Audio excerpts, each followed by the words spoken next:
Ladies and gentlemen, welcome to our fourth episode. Four. You have signed on to the Nerd Accord.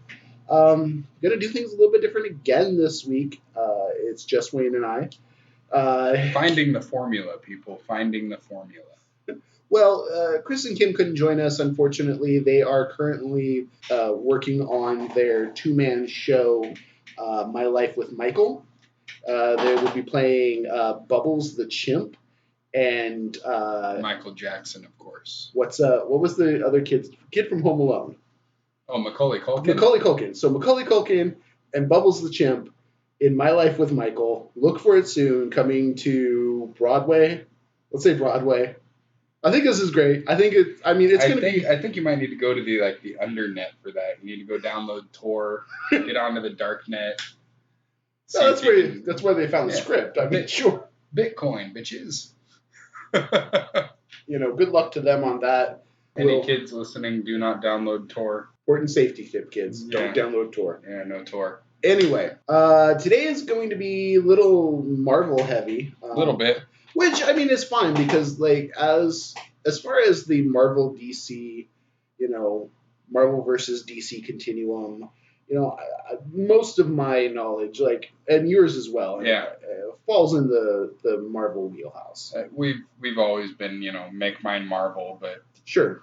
DC has its goods and bads, of course. And we'll talk about a little bit about that later. But a little bit. Very light in the news this week also, it seems. It seems like there hasn't been a whole lot of, maybe more so for the gaming world. I guess I didn't check that out. But it's, E3 just finished up week before last. In fact, we're not gamer heavy enough to really go on to E3 type news stuff. Maybe we should. Maybe we should get a little more. So, nerds, tell us what you want to hear. Seriously, tell us what you want to hear on the show. Tell us what you want to hear us talk about. We will do it. I mean, we're shameless. We will. You don't know us. You don't even know how shameless we are. We will talk about. I don't know anything about Game of Thrones. Working on a Game of Thrones episode. Actually, Game of Thrones is great. I don't know anything about the gastrointestinal system of an octopus and whether or not it can fart. But I'd be willing to find out for you guys. I mean, I know a couple of guys that would be interested in that, but that's a different meeting that you have every week, Dave. Squirrel Girl. So Squirrel Girl. Squirrel Girl is a character. As many of you know, she's a character in Marvel Universe. If Chris were here, he would adore the fact that we're talking about Squirrel Girl, and that's one of his favorite characters. Okay, so yeah. Good for him. Somebody has to like this character. Somebody has to. Way to go, Chris. You're one of the three people that made her stick around. I don't hate Squirrel Girl. I just don't necessarily like her. Anyway, Anna Kendrick has announced that she is aware of the existence of Squirrel Girl and would totally be down for playing Squirrel Girl in a movie. Now, Anna Kendrick I really like. I'm actually a huge fan of Pitch Perfect. I don't really care. Like we said before, Shameless. I love Anna Kendrick. And I think that her looks and her personality would work well for the character. Sure. But I really feel like the character in and of itself just is like a satire piece. It's just ridiculous. How can somebody with such a ridiculous power set be completely unbeatable? And she beat Thanos with the power of friendship. Well, she also beat Dr. Doom, which was... Yeah, by getting squirrels to go into his armor. What? So, Anna Kendrick has been in, you said Pitch Perfect, Pitch Perfect 2. That's the wrong button. Scott Pilgrim versus the World. Oh, yeah. Great movie. That was a good movie. Fantastic movie. She's got Trolls. Where did my coffee go? DreamWorks Trolls is coming up. Pitch Perfect 3. Oh my God, she's in Mike and Dave Need Wedding Dates. Yeah, I want to see that. Why? Because reasons. No, I'm gonna pass. In a theater by myself. You will be by yourself because no one else will be in there walkthrough. The Haulers, Mr. Right. Into the Woods, which I still haven't seen, but I love the play Into the Woods. So. I don't even know what it's about. We have to fix that. Okay. It's a musical. It's just super good. We didn't put. We didn't put Preacher in our list of things to talk about. Oh, we can talk about Preacher near the end. We'll talk about it when it feels right. All right, Dominic Cooper. I know you're listening. I know you're an avid listener. I wish to God he was. Anyway, so she's been in a lot of movies. Some of them have been good. She was in Twilight, which isn't. As you are well aware, if y'all listen through to the end of the show, those of you who are regulars know our disdain for the Twilight. Anyway, point is that she wants to play Squirrel Girl. I don't see why she's needed. Why the character is needed. I don't see where she would fit. Obviously, she is a mutant, but she didn't premiere with the X-Men. Marvel Presents number 26, I think we said. Anyway. You think I listen to you. You don't, which is hilarious. Listen to you. Sorry about that, folks. We had a bit of a noise in the background. It just happened to be our mother walking through. As a good nerd, my brother lives with our mother. Yes, and the good nerd. Because that's how good nerds are. They live with their mothers. So say hi, Mom. Hi. I'm Wade and David's mom. She's intrigued by the waveform patterns, I think, on the computer screen. So anyway, she just came through, and so we decided to have her say hi to everybody. So that's that. Okay. Bye, everybody. Bye, Mom. Thank you for stopping in. Hey, she is officially our first guest on the show. High fives. All right. That's okay. I'm gonna super lame. We just all high five.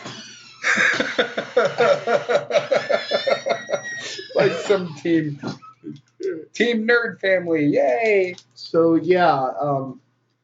What were we talking about? That was fun. We were talking about Squirrel Girl. Well, Anna Kendrick. We were talking about Squirrel Girl. How she would fit into the whole thing. She wouldn't. The end. Don't do it. Well, here's the thing. She started off at Marvel Presents number 29, I think it was, where she was trying to become Iron Man's apprentice. And then, but she's because she has the background for it, being that she has the powers of a squirrel. Well, she wanted to be a sidekick. Right. And then she's got the whole I'm a mutant thing on top of that. So would she be in the MCU? Would she be in Fox's Marvel, Mutants universe? It seems like everybody even Quicksilver and Scarlet Witch, when they first premiered at the end of, what was it, Captain America, Winter Soldier. Yeah. I actually thought that they were presenting them as naturally powered beings, but then as it turns out, Strucker had actually empowered them with the use of Loki's staff. Right. So, I don't know that they're going to have her be a mutant. They're probably just going to have her be another failed experiment of somebody. If they even put her in at all. Speaking of Quicksilver and Scarlet Witch, I thought it was really interesting how, and I'm wondering if this was part of the deal that they made together, Sony and Marvel, where in the Marvel movies you had Quicksilver and Scarlet Witch, but then Quicksilver died and Scarlet Witch is continuing on. And in DC, you had Quicksilver and Wanda was just a baby. No, not in DC, in Fox. Or Fox, sorry, yeah. Over at Fox. Over at Fox, you had Quicksilver as a teenager and Wanda as a baby. So I'm wondering if they actually just split the characters. If they were like, Marvel gets Scarlet Witch because of her relationship with Vision and how she has a more stronger connection to the Avengers than Quicksilver does. Right. Quicksilver can be part of the mutants because he's the son of Magneto, and there's that whole, disappointed with the prince of mutantdom. And let's face it, Fox used him better. Fox did use him better. Way better. Way better. End of the story, Squirrel Girl, I don't think we need her. No. I don't think we need the character. We don't need every single Marvel character. Like, next thing we're going to have freaking the Wizard. Rocket Racer. Kangaroo, the Kangaroo. Kangaroo, right. We're going to have the Kangaroo on scene, which is just a guy in a battle suit that looks like a kangaroo and he can jump really high. Yeah. We already have Bartok the Leper. Thank you, 60s and 70s Spider-Man. Bartok the Leaper's already in there, and they actually did a good job with him. Yeah, because they didn't really give him the gimmicks that he had in the comics. They gave him the grittiness that he needed, I guess. Yeah, fair enough. So the rumor that Wayne was talking about, what? I want to see Taskmaster as part of MCU. I want him to be a villain in a movie at some point. It could be interesting. Because, I mean, Solo, he could annihilate the Avengers if they're coming at him one at a time. Take them all out. One at a time. Exactly. That's the problem right there. So maybe as a Solo villain, I mean, he would be. Yeah, he would be a great villain for he would have been a Solo Falcon movie, a Solo Black Widow movie. Great villain for both of those. Solo Black Widow movie. He could have trained her. Yeah. Not a bad idea. Anyway, the rumor Wayne was. Yeah, you better be listening. We just gave you some gold right there. And of course, Matt Damon, Black Widow, make it happen. Matt Damon. Rumor has it that Quicksilver may be coming back in the Marvel Universe. Well, last we saw him, he was riddled so fast that he caught some bullets. Riddled with bullets. In the chest. Well, through the back and out the chest. Right. Yeah, you didn't see that coming. Yeah. With the power of the Infinity Gems, which anybody who's a nerd knows and anybody who's paying attention to the MCU is figuring out, it's highly easy. That's a great term. It's highly easy. It's greatly simple to bring people back to life. Yeah. With these gems, greatly simple. So like my mind. Right. So the rumor is that Quicksilver will be coming back for Civil War, which Infinity War. I kept doing that earlier when we were talking about this too. Yeah. In our pre-production. Infinity War. Part 1, if that's what it's called anymore. Which the Russos sound like they're just going to throw curveball after curveball at us. Really. Yeah. So we'll see what happens. The Infinity Gems basically give you the power of capital G God, and you become the god of the universe. So resurrecting the dead is not an issue. Yeah. So no, a lot of the people who have acquired the power of the Infinity Gems have rewrote reality. They've recreated reality. They've done, anything and everything that you could think of. But the question is, do we really need him back? Yes and no. I mean, if they used him right, like we were talking about, Fox did, right? Made him an actual, really likable character, not a mopey guy that's just running around overly protecting his twin sister in a really creepy way. Right. Then yeah, he would have been great. But with that weird creepiness that they kind of portrayed, it was actually talked about by Joss Whedon that he had tried to put a little spin from the Ultimate Universe, which they were openly incestual in. Which creepy. Yeah, by the way. And Marvel, why'd you do that? But anyway, with that Edge, I don't know. I don't care if he's back or not. Yeah, I honestly, it doesn't really make a difference to me if he comes back or not. I will be fine if he does. It's just he feels like, even in the movie, he felt like just a third rung character that, I mean, it felt like he was written in just to be written off.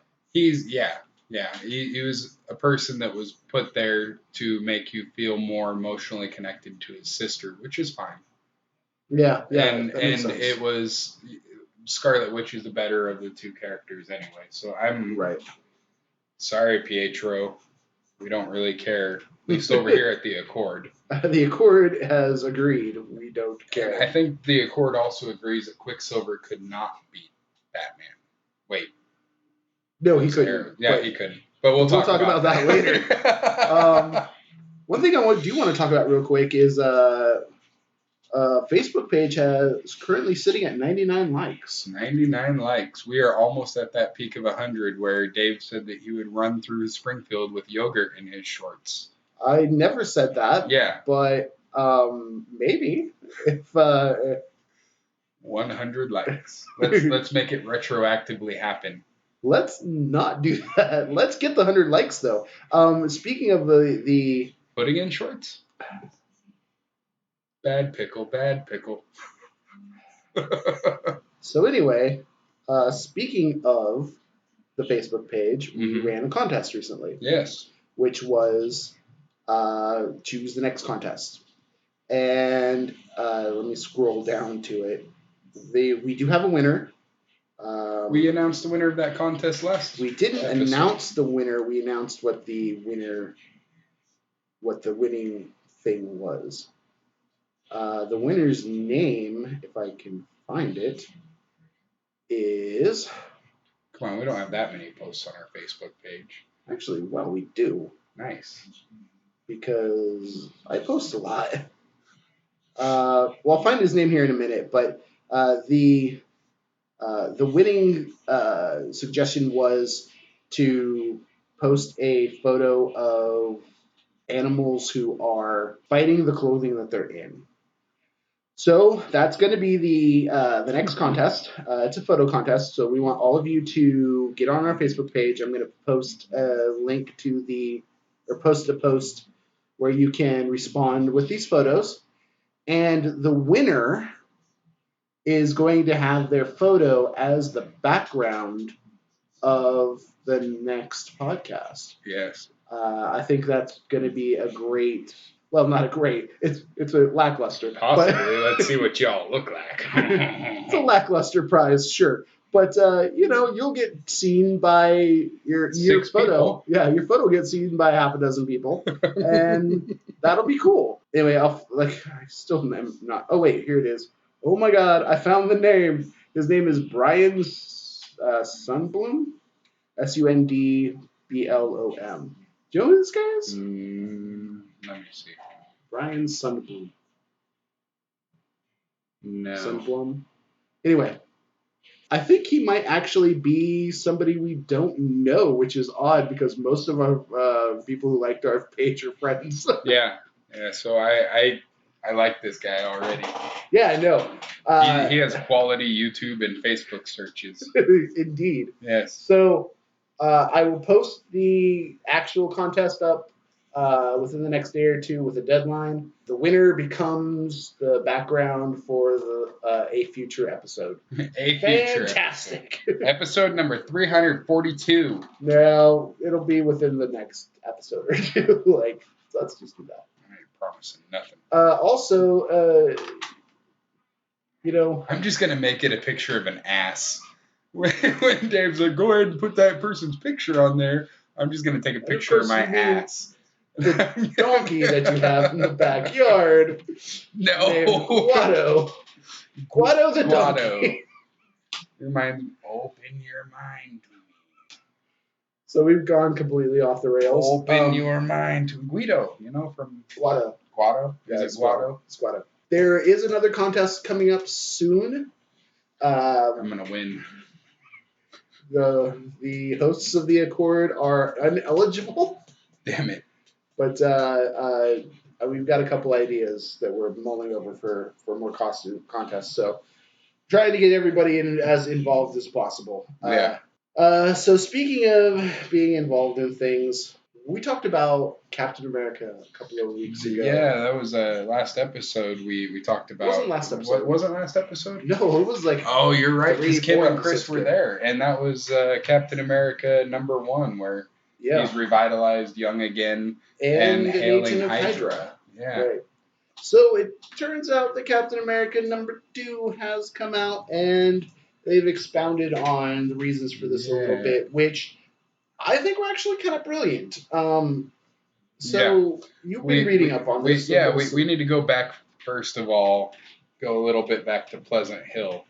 What recently happened there was a cosmic cube that had gained sentience, and S.H.I.E.L.D. was using to kind of rewrite people's essence and put them in this perfect, white picket fence community. Right. And all of the, because they've always had trouble in Marvel with keeping supervillains under wraps. The Raft, doesn't work. Rikers, Doesn't work. all sorts of stuff. So everybody, well, nothing worked. The whole premise, Ravencroft.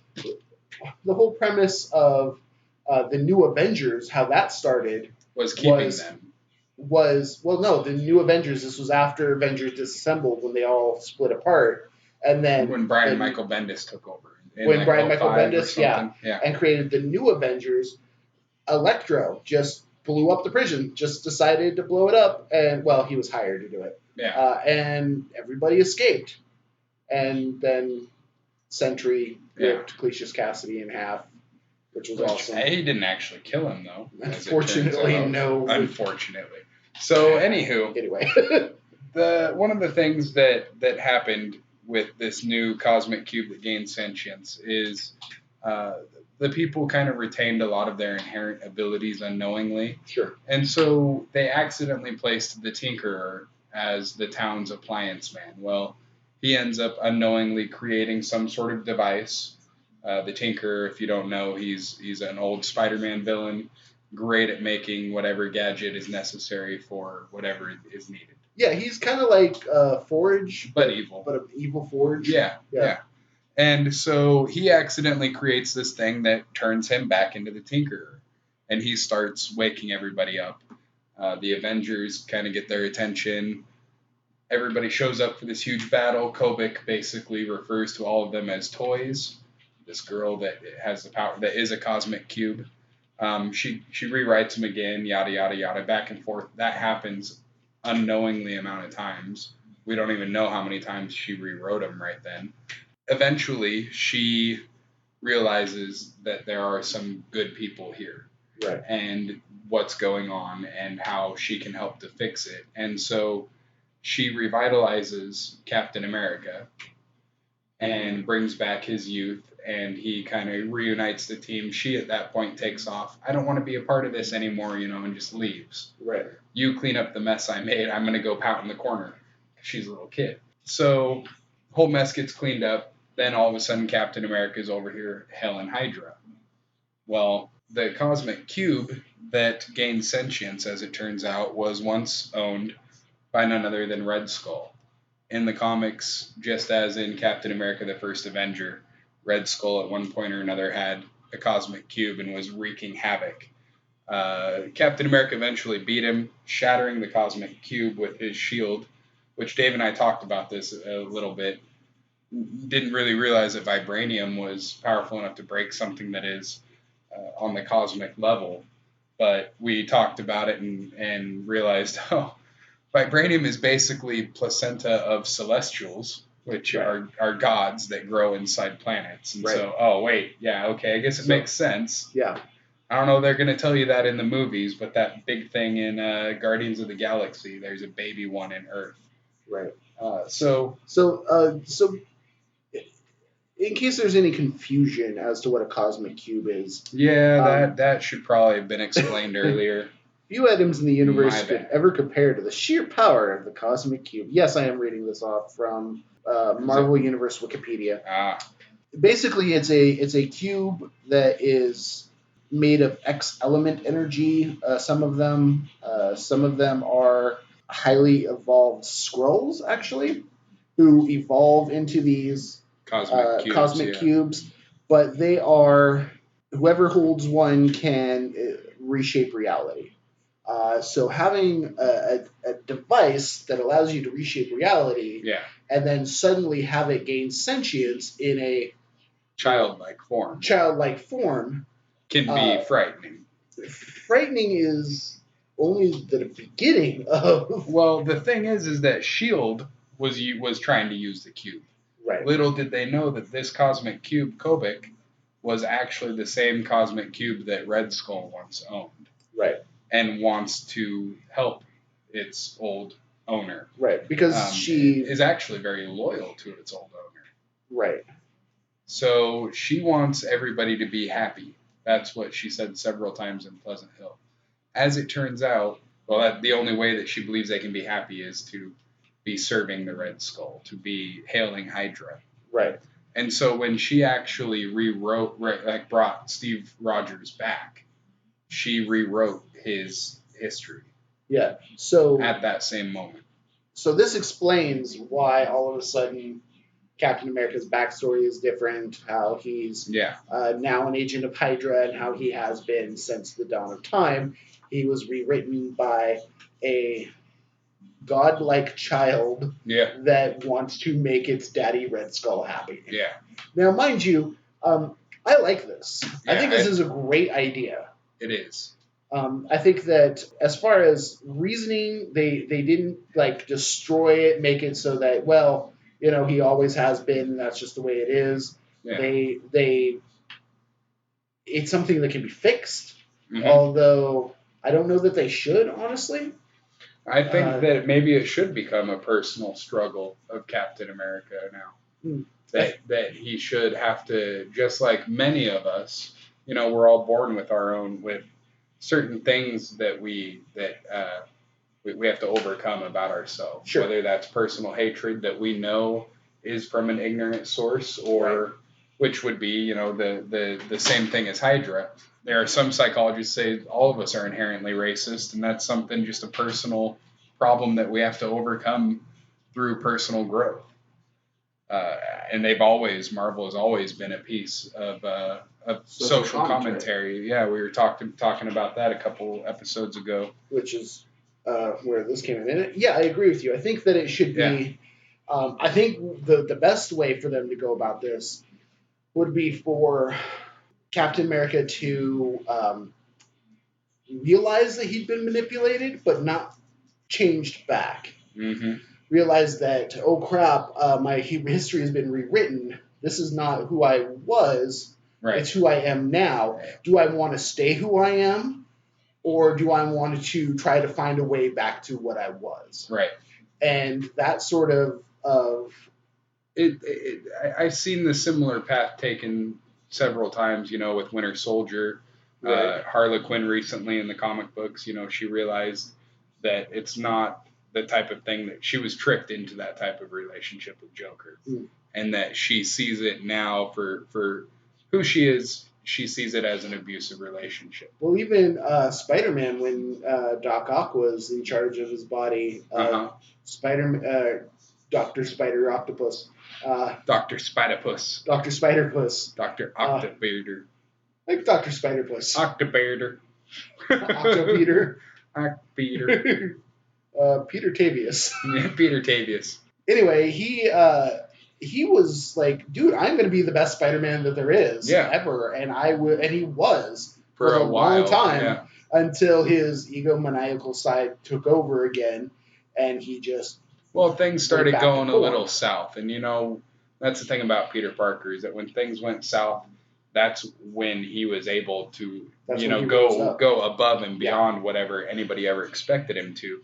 Whereas Dr. Octopus kind of crumbled and ran away like villains do. Yeah.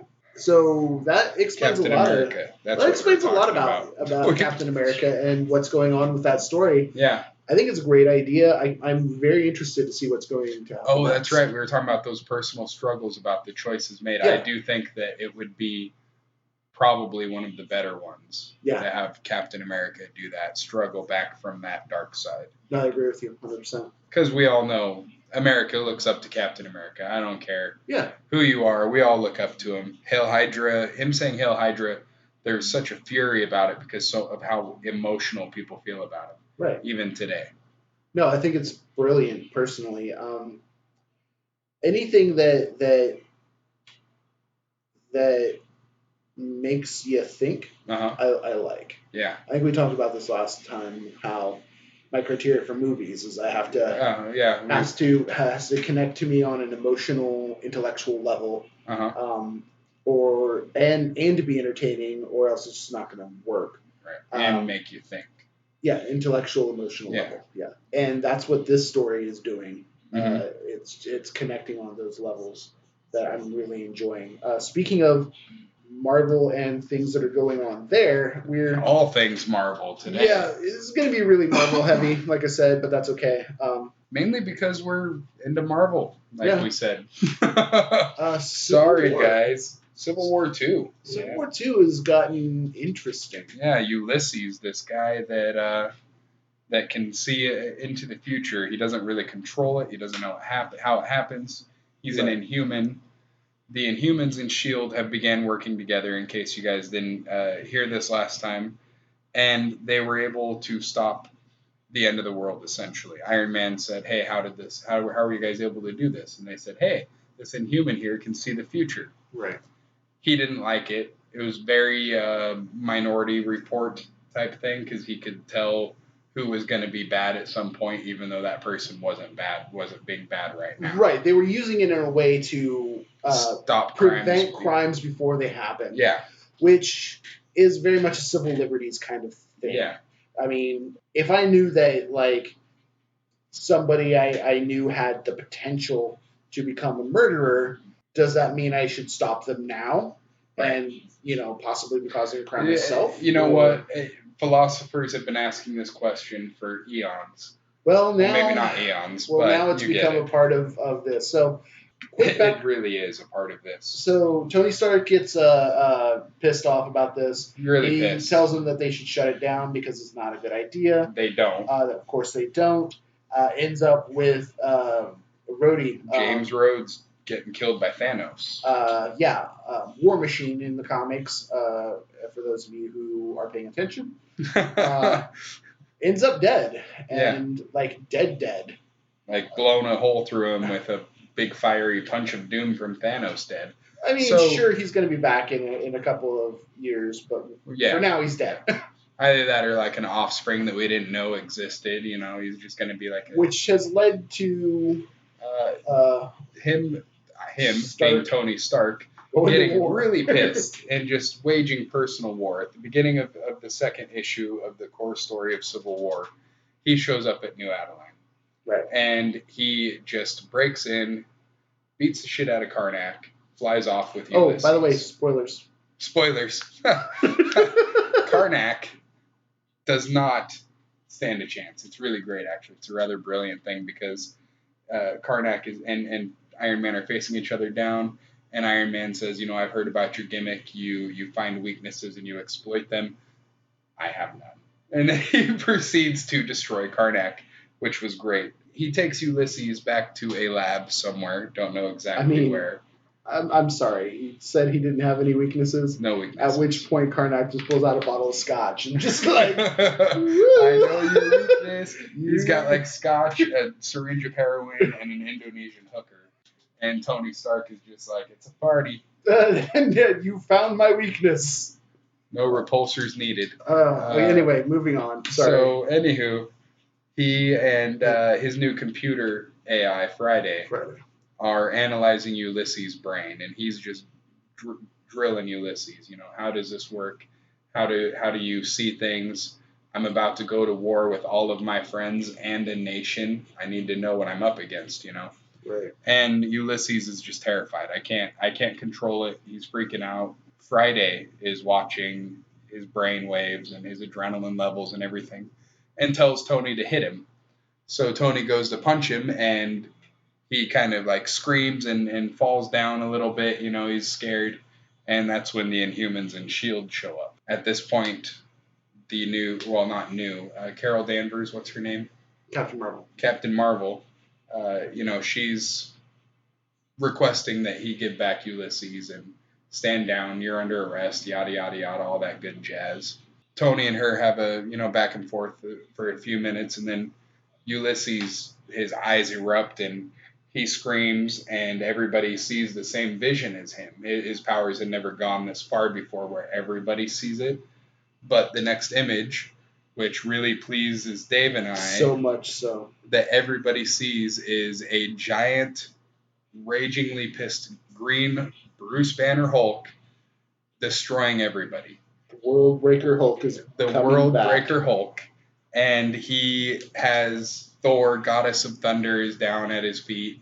Captain America, he's got Carol Danvers and Tony Stark in each hand, and in the comic, Iron Man looks like a little tiny doll in his hand. So we're talking he's 20, 30 foot tall Hulk. He's big Hulk. And Ulysses says, I'm sorry, but the Hulk is going to kill every single one of you.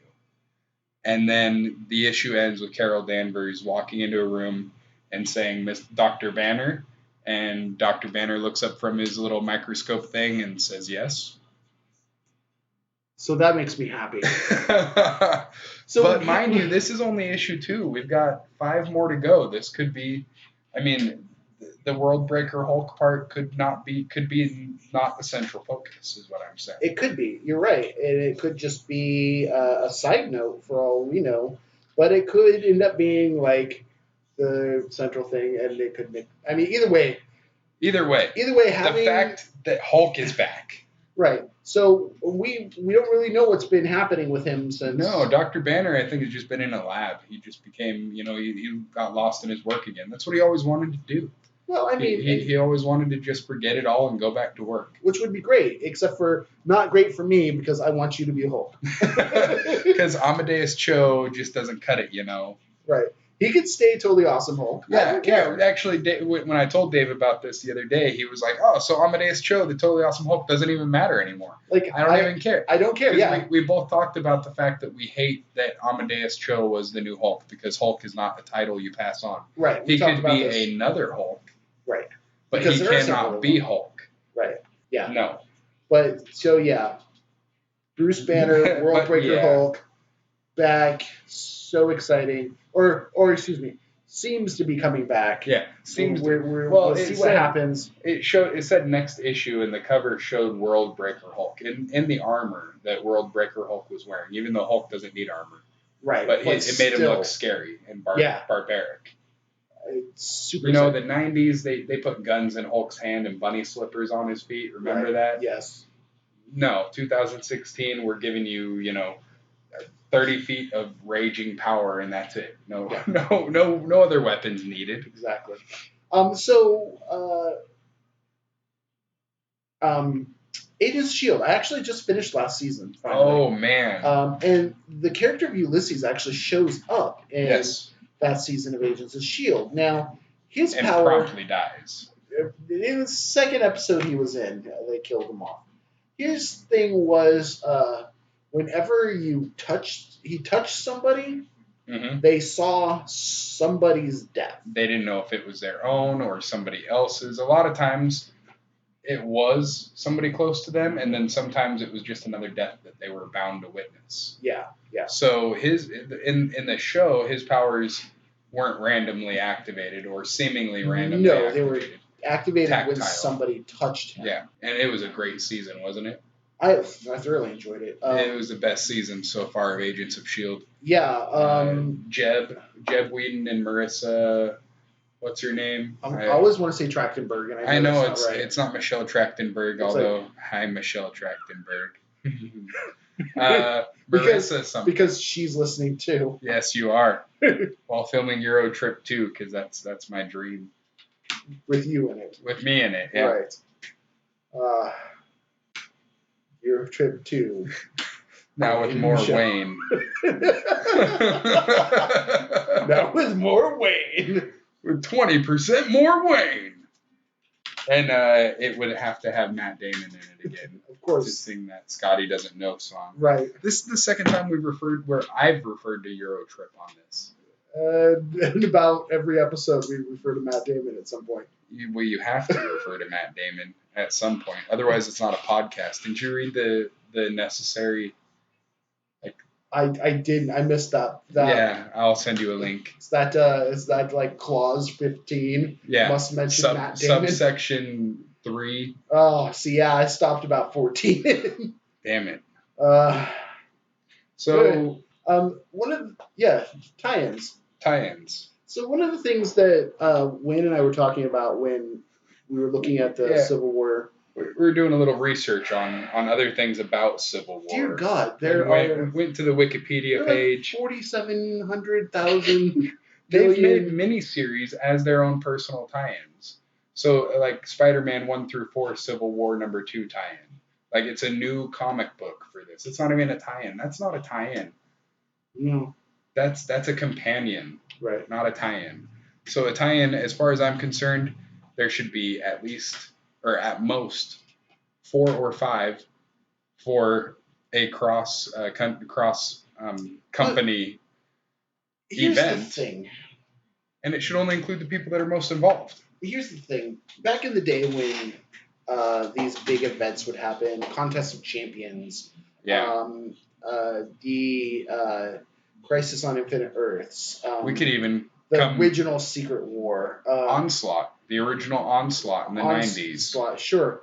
When those big events happened, they were standalone series that was usually, 6 to 12 issues. No tie-ins. No tie-ins. Well, Onslaught, okay. Take Onslaught out.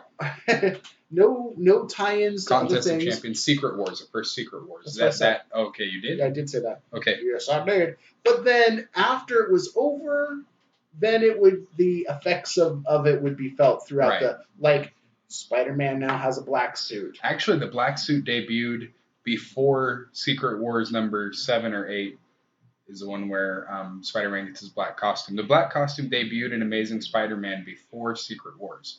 And everybody was like, what the hell?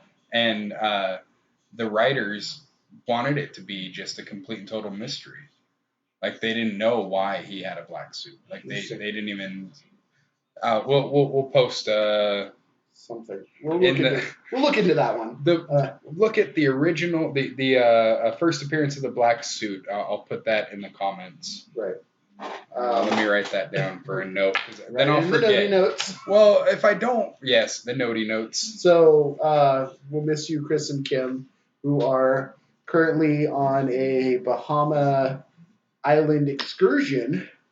They are. They're trying various different forms of Turkmenistani barbecue there. Yeah, in the Bahamas. In the Bahamas, there's I'm a super jealous. Turkmenistani chef, world renowned. His name is Ickman. Ickman. Which is not a name I totally just made up. Not at all. At all. No, it's actually a very strong Turkmenistani name. Yes, because it so sounds Turkmenistani. Or maybe it's Constantinople. Constantinopolian? Yeah. Istanbul. Istanbulish? Istanbul shit.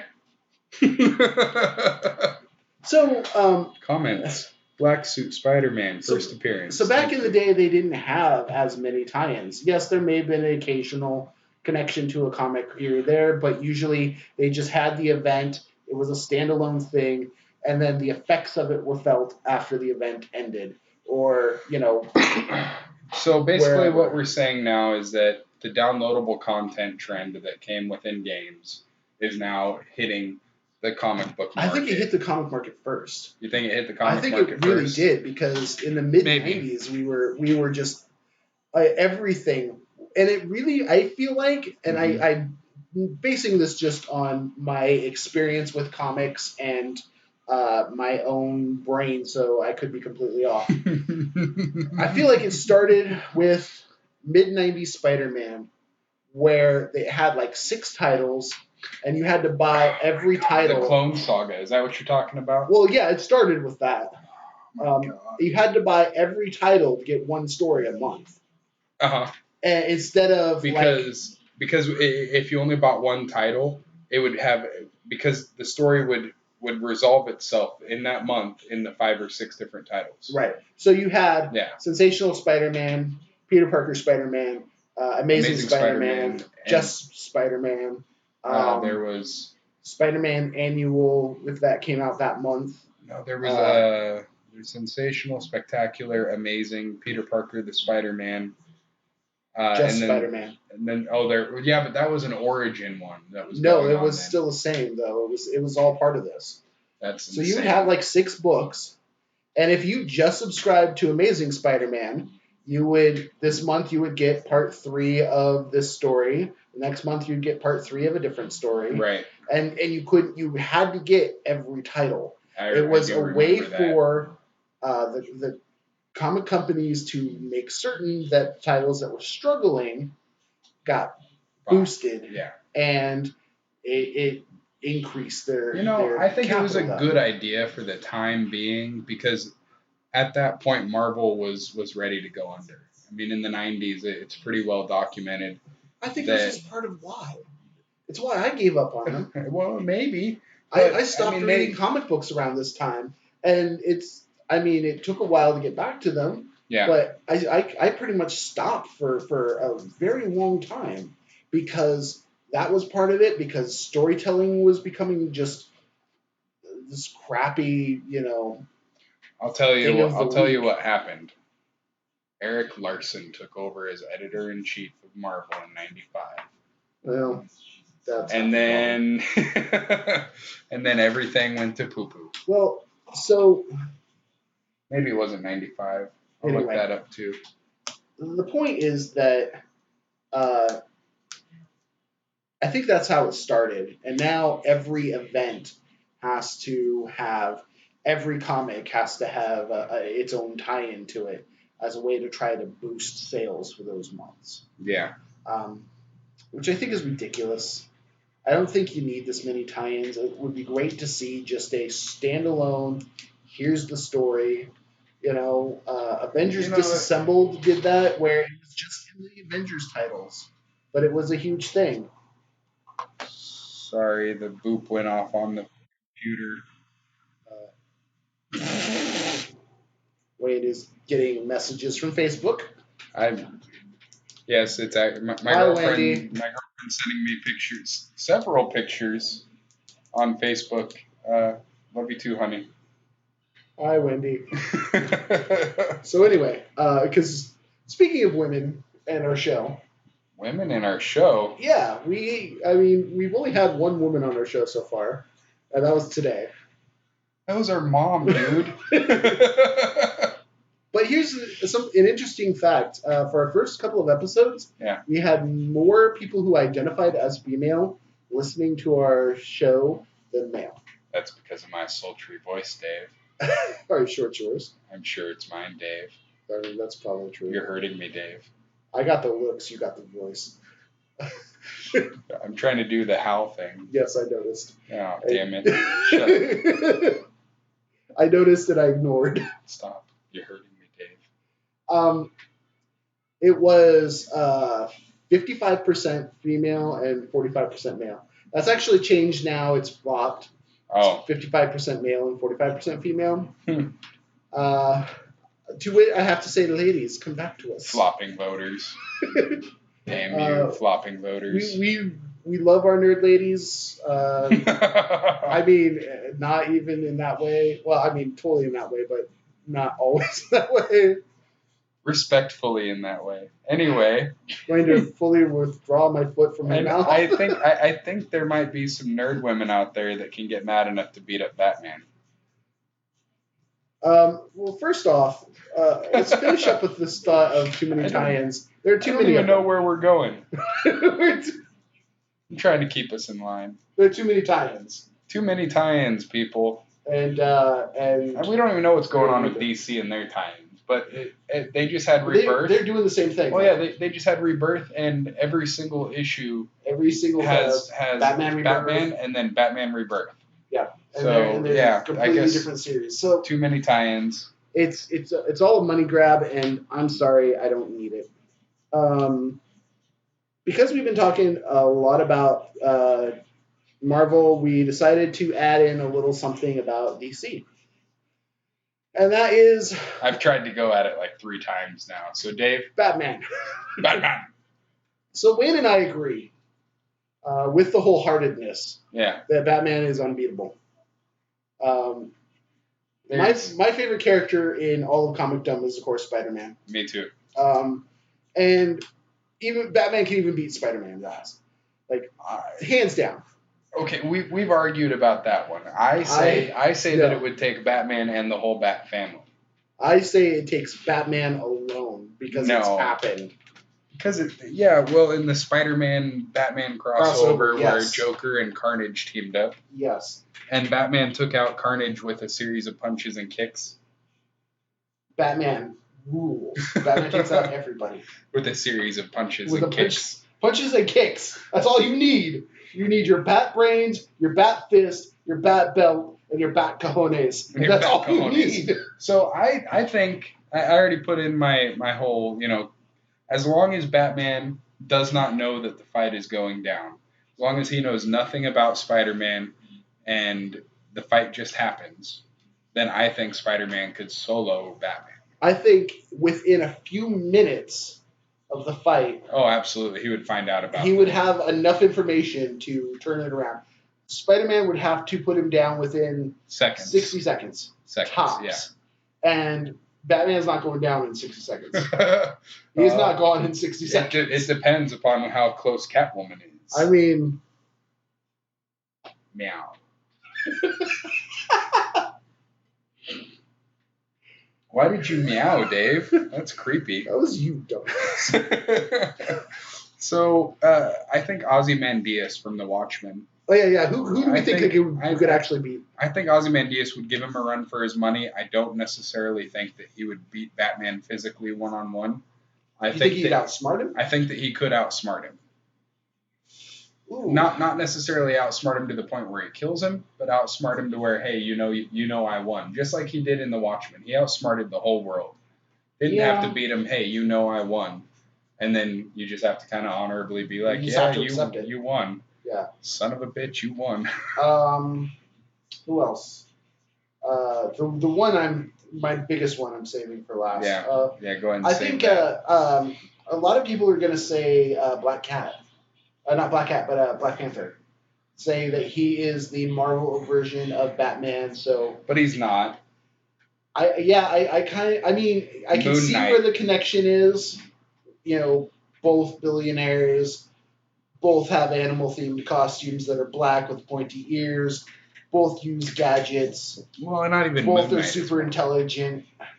But Black Panther actually has mysticism on his side. Yeah, he can draw on the power of every previous Black Panther, on their knowledge, and on their combat ability and their spiritual insight as well. He's called King of the Dead, and that's one of his titles, and he legitimately is king over the dead, over the underworld, and so he's got that whole paranormal, supernatural aspect to him. So there's not a one-on-one comparison there. No. Same thing with Moon Knight, though. Moon Knight, you mentioned, he has the mystical powers from. Oh, you know what? From Khonshu. Hey, retro.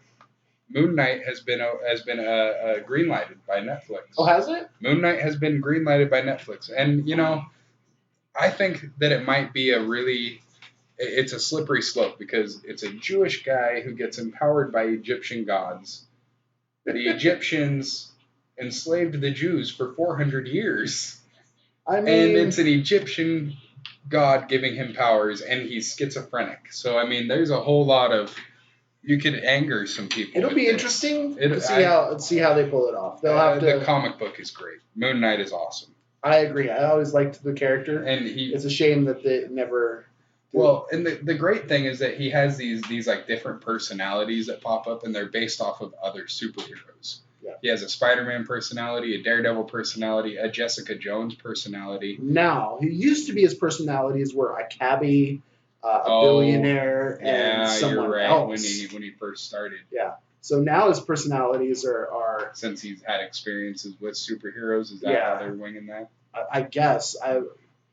He was a great character. He got really loaded down with a lot of craziness.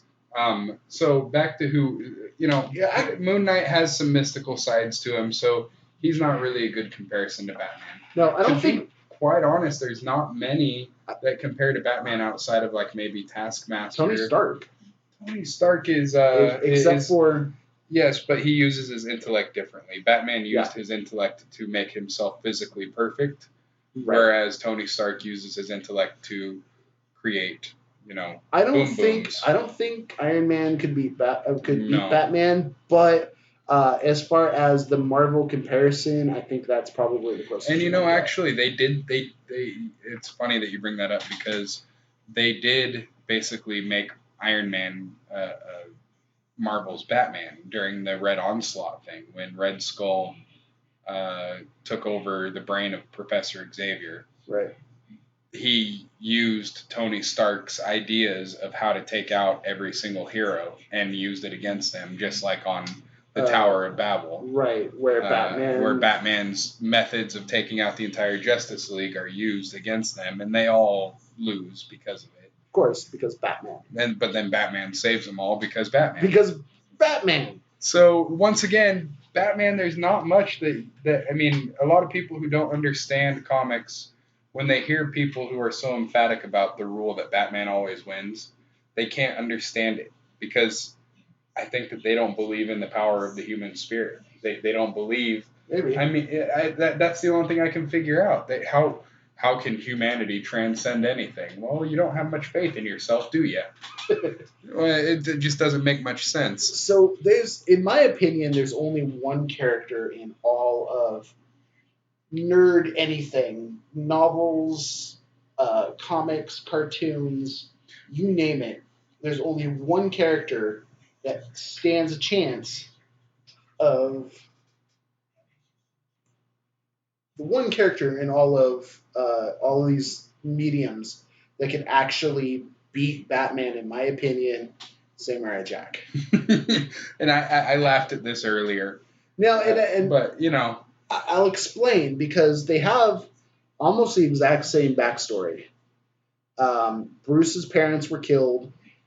He then traveled the world training to become the perfect crime fighter, and after doing so, took on a new persona as Batman and started wrecking criminals.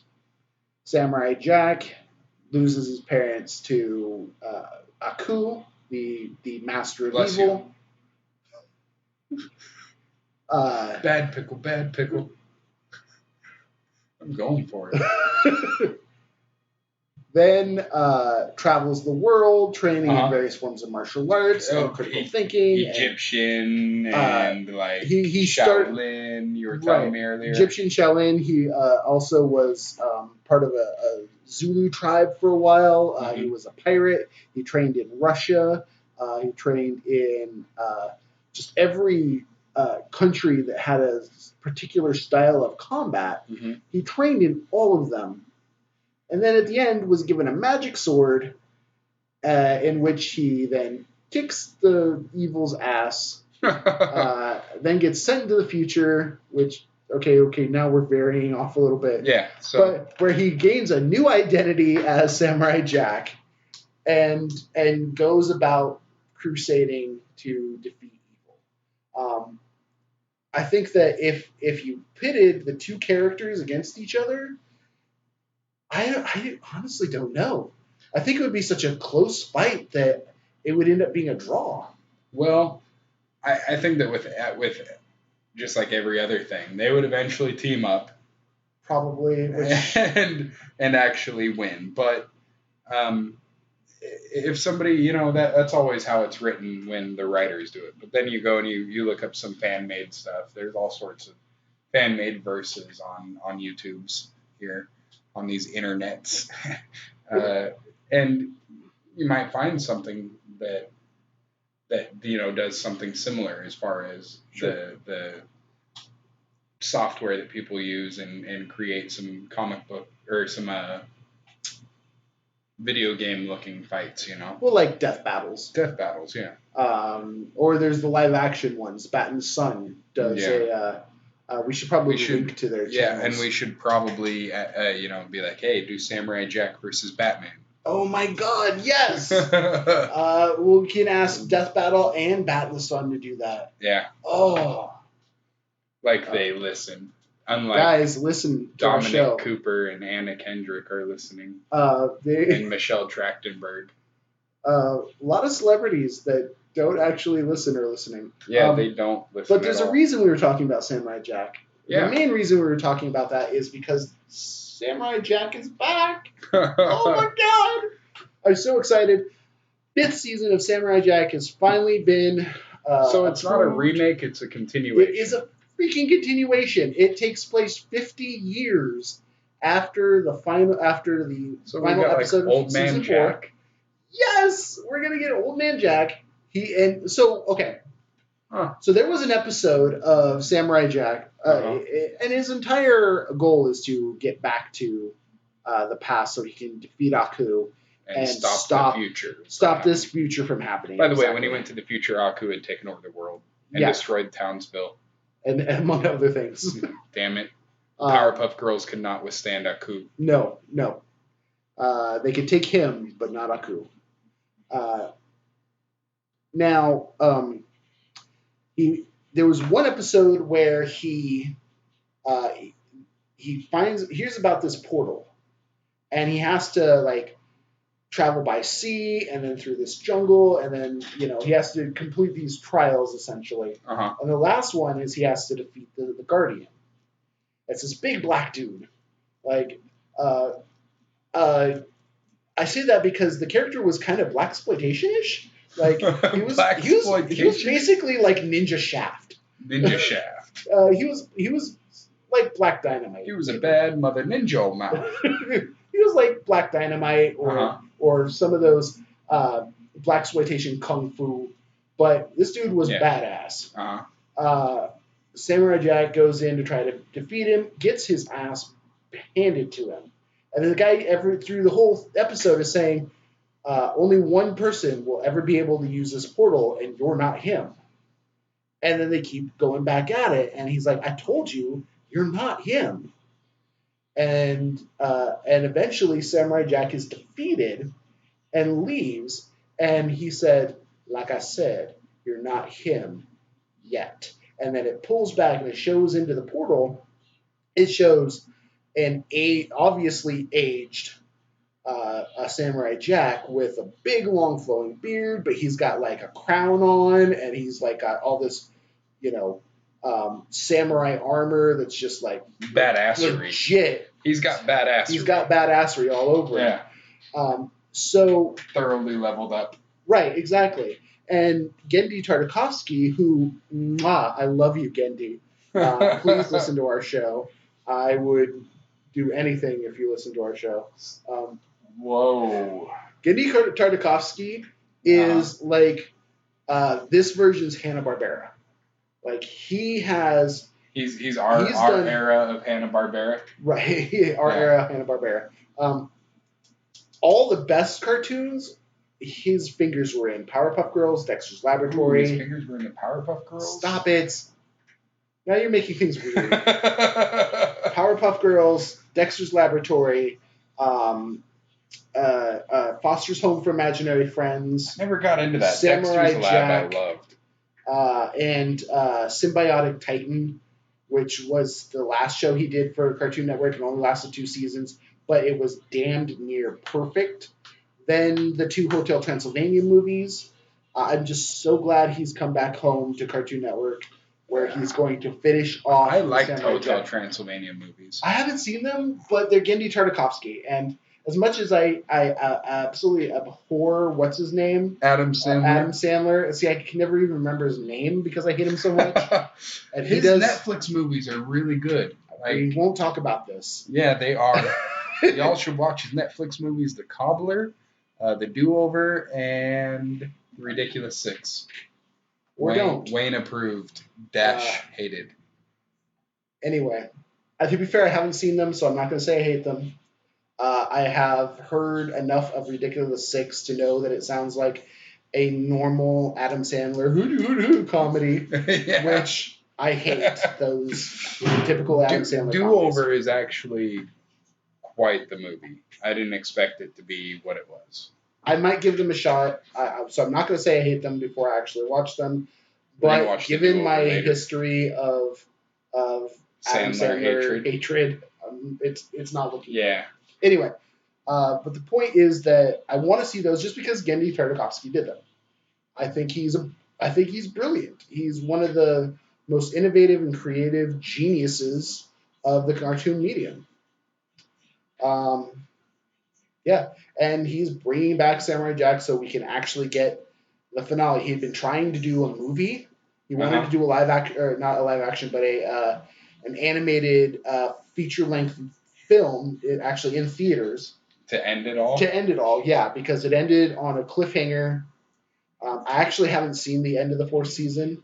I've read a bit about it. We need to watch it. I've got the first 3 seasons available at home. Is it on Netflix? It is not on Netflix. It is on Hulu. Since I know the Netflix executives are big fans of the show. Netflix. Y'all should put on Samurai Jack. Get us some Samurai Jack, please. Yeah. I know that Hulu has a big deal with Cartoon Network that all their stuff's on there, so you can watch it on Hulu. Anyway. Well, Hulu has to have a handhold somewhere. Netflix is ruling the on demand. Well, yeah. world. I mean, they've got the deal with next Disney. day. Well, yeah, but Hulu's got the next day stuff. Until Netflix gets that, then that was part of the deal with Disney, though. Part of the deal with Disney isn't involving next day airing. Right. Like, we're not going to see an ABC show and then the next day it'll be on Netflix. No, but it'll be much sooner but than it'll be it much previously sooner, has. right? Whereas with Hulu, the day after or a week after it airs, it's on Hulu and you can watch it there. Honestly, I don't see the need to ever have cable if you have Netflix and Hulu. Like you're set. Yeah, I still have cable, but I don't. You know, it actually it's cheaper if you get the cable phone internet bundle anyway with Comcast. Bundling, they get you, but anyway, that's not even neither here nor there. Samurai Jack is back. Super excited about it. Speaking about cable, let's talk about Preacher. Preacher, it's been really good actually. I think that as we speak, an episode is airing. Yeah, 9 minutes ago it started. So, bastards. Well, you're welcome. We treasure our Nerdicord time. So you're welcome. We're gonna. English is hard. I'm gonna stop. English is hard. Dave and I have read a little bit of the Preacher comics, and so yes, something that I really like that they're doing with the Preacher television show is they're giving a lot more background story. The comic kind of just threw you into the mix. You hit the ground running. You didn't know what the hell was going on. But it was good. Yeah. It was really good. The comic book was good. The TV show I'm enjoying more than the comic right now. Well, I'm about, I think, 20 issues into the comic, and I think you're, 12 issues in? I don't remember how many it was. Yeah, 12 or 13. 12 or 13. Yeah. So, I mean, it's possible that some of the backstory that we're getting now in the show happens later in the comic, which would be fine. I'd be happy with that. But I know that, for instance, one of the characters that just recently got introduced and we don't have a lot of story about is they're calling him the Cowboy. The Cowboy in the information part of the cable broadcast anyway. Right. In the show, they're calling him the Cowboy, at least in the credits or whatnot. In the comic, he's called the Saint of Killers. That's the first introduction you get. Right. Yeah, in the comic, he's resurrected by the angels, and he starts killing things, and he's called the Saint of Killers, and he just kills things. He kills everything. And he kills all the things. He just looks like he's from the Civil War, but that's because he is. Yeah. And in the show, we got a good chunk of backstory. A lot of backstory so far. He's married, has a kid. It appears that he's... Did, yeah. It appears that he's left behind the fact that the thing that he loves most in life in the comics was is killing. So, and in this, he kind of, after the Civil War, he's settled down. Yeah. He had a wife, a child. The child was sick. Yeah, he was sent to a town called Ratwater. And the first time we see him, there's about 5 minutes. He's like, oh, the kid's sick. Go to Ratwater. And it's him riding a horse and then eating dinner and then riding a horse some more. And he's in Ratwater and that's it. Yeah. And then, we don't hear anything about this guy for another 3 episodes.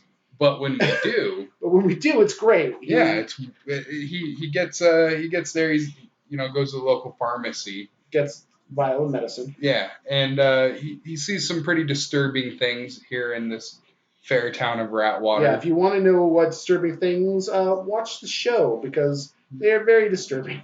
So he sees a family coming in as he's leaving, and he remembers what he saw and doesn't want the boy that's in that member of that family to end up the same way. Right. Heads back, runs into some major trouble.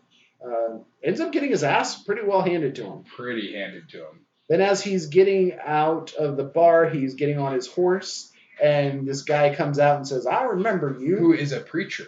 Who is also a preacher. And I'm wondering if he's actually a relative of Custer. Maybe that would be interesting because Yeah. this guy was a preacher, and they've shown some stuff that kind of connects Ratwater to Anvil, which is the modern day city. Yeah. So there's some very interesting connections that there's a tree that they keep. There's a tree. It's actually on the property of the church. Right. And Jesse likes hanging out at this tree. Right. It's shown him a few times, and this tree has been passed by several times by the cowboy as he's entering and leaving Ratwater. And there's Native Americans hanging from the tree, which is rather terrible. So the guy ends up putting a gun to his horse and shoots the horse. The preacher in the past in Ratwater. Right. Shoots his horse, and so now he's walking. It took him probably a couple days, I would imagine. Well, I want to say they said it was a 2-week ride to Ratwater. I want to say they said it was a fortnight. Maybe they did. I don't know. I'd have to rewatch that first bit, but to find out exactly how long. But it was a long way by horse. And here he is walking back. Right. When he returns, his wife and kid both have died and are being consumed by birds. Yeah, really creepy imagery. And then he decides that it's time to pick up his guns again, and he's going back to his ways. Right, he opens up the cabinet. The last thing you see is him opening up a cupboard, grabbing bandoliers of ammo and guns, and he's going to go have some words with some people in Ratwater. Yeah, I don't think there's going to be many words. And I don't think there's going to be many people afterwards. No. And we're talking and we're thinking that this is leading up to how he does become the Saint of Killers, because as far as we've read in the comics, they don't really give too much backstory about how he. Well, I've read the Wikipedia on it, and there is some story. Like, he was in the Civil War. Did a lot of killing there. I think he was actually killed in a battle in the Civil War, and was raised up by God to essentially be like the wrath of heaven or something like that. I don't remember exactly. If you guys want to know more about that, you can read the comics, watch the show, read the Wikipedia page. Yeah, whatever. However you want to do it, it's good stuff. So this episode, last episode, which was last week's. Last week's episode, it was pretty emotional because that whole part with the cowboy was just kind of the opening sequence, and you're really seeing Jesse trying his best, and I mean above and beyond his best, to really be a good person and save Anvil. Right, Anvil's quite corrupt, honestly. It's that same area as Ratwater, and I think that they're just kind of playing that whole cliche of a area that is always, like a cursed area almost. Yeah, it's just the land's evil. Yeah. He's trying to be a good preacher. He's really trying to become the man that the city needs to save them. And he's using his power to force people to go to church. He's using his power to force people to forgive others for slights against them. Using his power to try to make people become better people. Thing of it is that it's all going to backfire. Yeah, it's all relative, because you tell somebody that you need to be a good person, or you need to serve God. For instance, like he did to Odin Kincannon is the guy's name. He's like a powerful businessman who's he runs the electric company, I think, and in town, and something else is going on there. Yeah, there's definitely something else. There's shadiness going on there. Yeah. Jesse tells him to serve God, and at the end of this episode, he just completely and totally goes off the deep end. We don't even understand what or why, but he has a meeting with all these other business people from the city. They were other utilities. They were alternative energy. There was an alternative energy conglomerate in Austin, Texas, that was trying to get him to set up windmills and set up solar farms. And he has a meeting with them, and he's like very excited about it. Here's brandy, and then he's like, 6 p.m. Cool. Brandies are mandatory. He's like, all right, shall we get started? Great. Pulls out a gun and shoots everybody. Except for the mayor of Anvil. He leaves him alive. And he's like, all right. And he's like super excited about it. Yeah. He's like, yeah, he was very pumped. Yeah. Very pumped to be shooting this And it people. was like he had interpreted that action as serving God. Yeah. When Jesse Custer previously had told him to serve God, he had no idea Right. what. I mean, he realizes that he can make people do things with this power that he has, but the free will and interpretation side of it, right? It's a bitch. I mean, it's terrible. Right. And so he's abundantly using this power now. Oh, just at this on point, everybody that he comes into contact with, and for the most part, and yeah, except for Tulip, which interests me. Tulip, like, why did Tulip, and the gal that helps run the church with him. Well, so the gal that helps run the church. Her, we'll call her Church Lady because I don't remember her name. Church Lady McPeas with the door open. Don't pee with the door open, people. There's a scene in this one where she goes into the church, and Jesse's got an apartment in the church. Yeah. She goes into his bathroom to pee. She's sitting on the toilet with the door open. Why? And Tulip walks in. Yeah. And she's standing there in the bathroom door. She's like, "Where is he?" And she's and on the toilet, she's like, "I'm at the cafe." I don't know. Yeah, at the cafe. And then Tulip leaves, shuts the door, and it's like she pisses herself. Yeah, like, and then she. Thank God she was more. on the toilet. Yeah. Don't pee with the door open, people. That's gross. So Tulip and Cassidy. Tulip and Cassidy. Yeah. So interesting. So Cassidy made a deal with these angels that are after Genesis, which is what gives Jesse the voice. Right. Although they haven't named it Genesis in the show yet. Yeah, my bad. What is that called? Out of character information or out of character knowledge or whatever. Yeah. Nerds. So anyway, Cassidy had basically told these angels that are after whatever Jesse Custer has, Genesis, and basically he told the angels that if he gets some money for some hookers and drugs, that he would make sure that Preacher doesn't use the voice. No, he said that Preacher would actually give it back to him. And actually, Cassidy went and tried to tell Jesse Custer all of this. A couple of times. But Jesse Custer was just like, I'm too busy doing God's work, la la la la la. I'm being a good guy. And to be fair, like, he was raving Cassidy did seem like he was a bit off of his rocker. So Cassidy has this money from these angels. He goes to this whorehouse, which is owned by Tulip's aunt. Apparently. Yeah, and Tulip thinks that this total piece of garbage is in this room with this girl and is hurting the girl. Right. And she goes in there and blasts Cassidy. Kicks his ass. Yeah.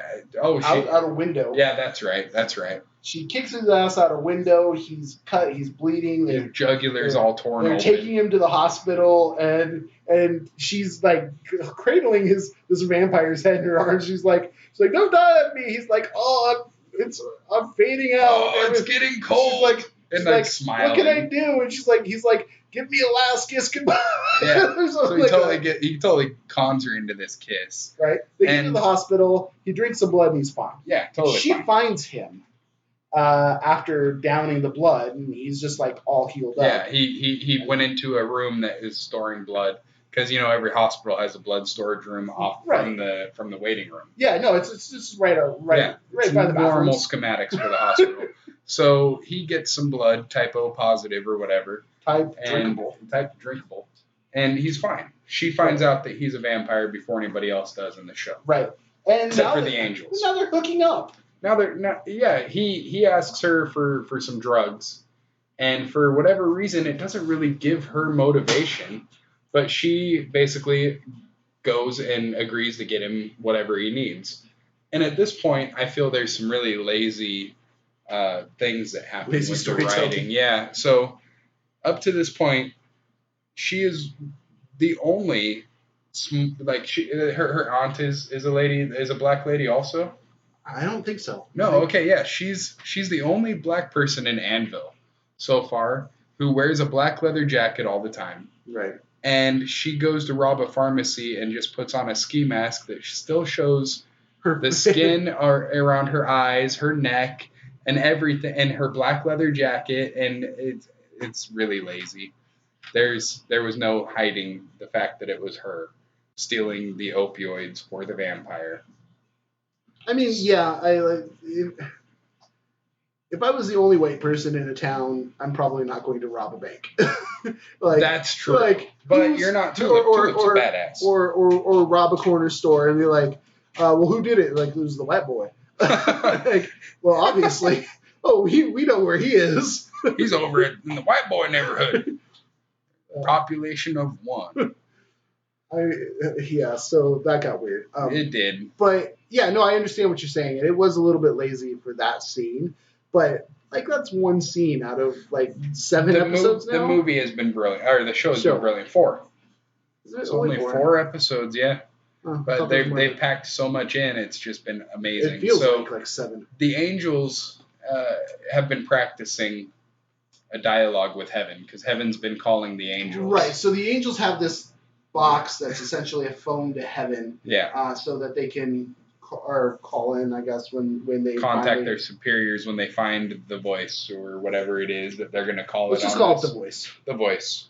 And so they're practicing, and it's quite comical, actually. While the phone is ringing. While the phone is ringing. By the time they finally get the routine down for answering the phone, it stops ringing. Which sounds like a problem. And so they kind of get a little bit, freaked what out. are we going to do, And they just go straight to the sheriff, and they tell him, we have to talk to the preacher.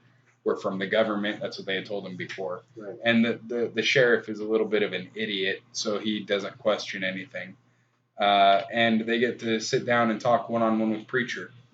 At which point, they kind of start hinting at what's inside of him. Yeah, that it's not what he thinks. He's not using a power that God gave him. It's not a divine will. And so hopefully this next episode we'll actually see what the voice actually is. Mm-hmm. Another thing that I found was interesting was Arseface. Arseface is a character who he had shot himself with a shotgun. Mm-hmm. And so his face now looks like an arse. So nickname Arseface. Thank you, Cassidy. Yeah.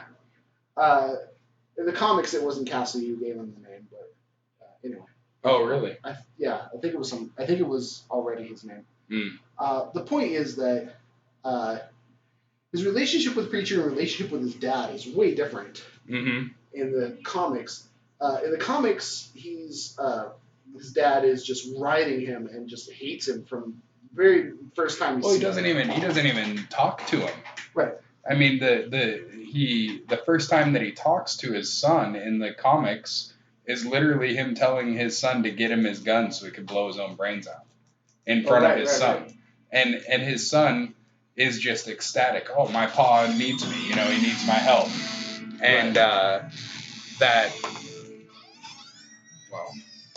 I heard a big old boom. Hi, Mom. We're still recording. Oh. Hi. Hi. Okay. It sounds like there was some fireworks going off. Yeah. Yeah. Yeah. So you guys probably heard the fireworks going off on there. So it spooked the mom.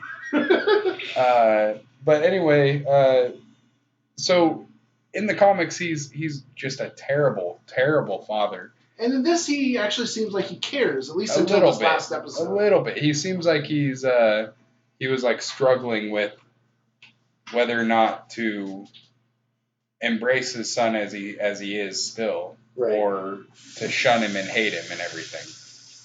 Right. So as you guys can hear, we are actually recording in the official sound editing studio, aka the kitchen.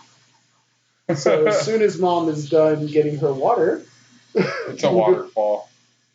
We installed a waterfall in the kitchen. Did you? Yeah. I was wondering what that was. Hi, Mom. Love you. Love you. Bye. Bye, Mom. Bye. So let's really freak her out and tell her that it was all live when she came through, and that it's all ruined now. No, I'm not going to do that. I'll No. tell her it was live. That'll be funny. Not Not that it was ruined. Yeah, that'll be hilarious. I will tell her that she got it.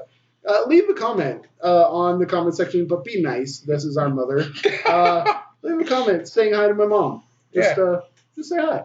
So, where were we? We were talking about Jessica Custer and Arseface.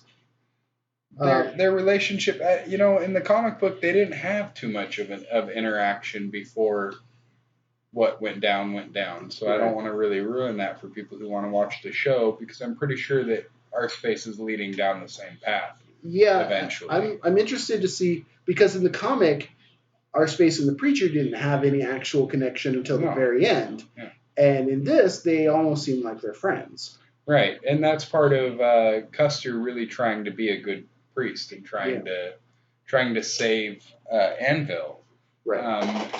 And the most wayward, really, I mean, the most lost, just about, is Arseface. And he's convinced, he's so far lost that he's convinced that he's not even worthy of God's love. Right. And that's something that any preacher who's trying to be a good preacher would really take some personal interest in. Yeah, exactly. So I really like how they're playing this off, instead of, hey, we're hitting the ground running and going with it. We're getting plenty of backstory, but it's not so story driven that it's boring. Some people are bored by cerebral stories. Right. So. Yeah, I'm thinking this is just an amazing show. That's what I would. Yeah. I think this is an amazing show so far. We have really interesting characters that are developing phenomenally, and I'm really just super excited to see what happens next. Yeah, and this episode, it was super emotional. Right. We were talking about Arseface and Preacher and their relationship. Oh, and then the other girl. Yeah, and so this girl that is brain dead, and Dave and I might need to go back and watch the first episode of Preacher. I might do that tonight. Yeah. But if I remember right, this girl that previously Jesse Custer had told her to open her eyes while she was in a coma, and she opens her eyes. Sure, like half of her head is gone. Right. I think that her and Arseface had entered a suicide pact. I think so, yeah. And that, they both failed. And this mother just absolutely hates Arseface. And Preacher has been going to this girl's house and praying with her. And there was quite the confrontation between the mother and Arseface himself. Right. She was screaming how she was going to kill him, and how murderer. She was took a baseball bat to the car and started then breaking in the windows. Good guy Jesse Custer does what he feels best. Right. He says he makes her drop the bat, makes her step away from the car, using his voice, and then brings Arseface out and whispers in her ear using the voice, "Forgive him." Yeah. Now, yes, okay, you should always. Well, so here's the thing: is that you should always be working towards forgiveness for people who've wronged you.